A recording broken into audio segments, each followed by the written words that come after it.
Tu vois, plus moi-même je suis en train de parler de la soif de Dieu, qui est le contraire de la convoitise. À l'époque, je n'avais pas compris à quel point.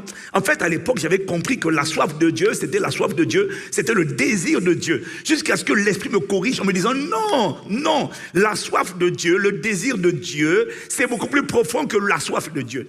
C'est le désir brûlant, le désir ardent. Moi, je pensais que avoir la soif de Dieu, c'était simplement vouloir Dieu. Non, c'est plus que vouloir Dieu, non. Et d'ailleurs, c'est plus que vouloir la présence de Dieu, c'est vouloir la personne de Dieu. Le désir de Dieu, c'est le désir de la fusion. Exactement, excuse-moi de te dire, hein, tu vois, en fait, je vais te parler un peu de mariage, de ce qui se passe dans un mariage, parce que la vérité, c'est que je comprends de plus en plus que l'histoire de Dieu et les hommes, en fait, c'est vraiment une histoire de mariage.